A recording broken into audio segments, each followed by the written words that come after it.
छोटे से गांव में एक पुरानी हवेली थी। लोग कहते थे कि उस हवेली में भूत प्रेत रहते हैं। किसी के पास उसके बारे में सटीक जानकारी नहीं थी, लेकिन उसकी कुछ अजीबो-गरीब कहानियां सुनी जाती थीं। गांव के लोग उस हवेली को देखने के लिए भी डरते थे। लेकिन एक दिन विद्यार्थी राज ने तैयारी के लिए वहां किराए पर रहने का फैसला किया। राज ने हवेली के मालिक से संपर्क किया और उसके साथ बातचीत की। मालिक ने राज की इच्छा को सुनकर उसे हवेली में रहने की अनुमति दे दी। राज ने अपने बंदूकों और पुस्तकों के साथ हवेली में प्रवेश किया। शुरुआत में सब कुछ सामान्य था, लेकिन रात के समय महसूस होने लगा कि कुछ अजीब हो रहा है। एक रात जब राज अपने कमरे में था, तभी उसने एक अजीब सी आवाज सुनी। वह सोफे से उठा और कमरे की ओर देखने लगा।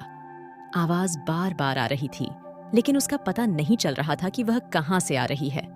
राज को डर लगने लगा, लेकिन उसने अपने आप को संभाल लिया और आगे बढ़ा। उसने हवेली के हर कोने की जांच की, लेकिन कुछ भी नहीं मिला। वह अब और भी डर गया। तभी उसने कुछ अजीब दिखाई दिया।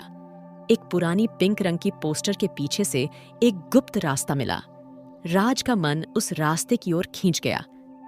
वह धीरे धीरे रास्ते पर बढ़ा और उसने एक पुरानी सांगतिक लॉकर देखा। लॉकर को खोलकर उसने एक पुराना सांगतिक पत्थर निकाला।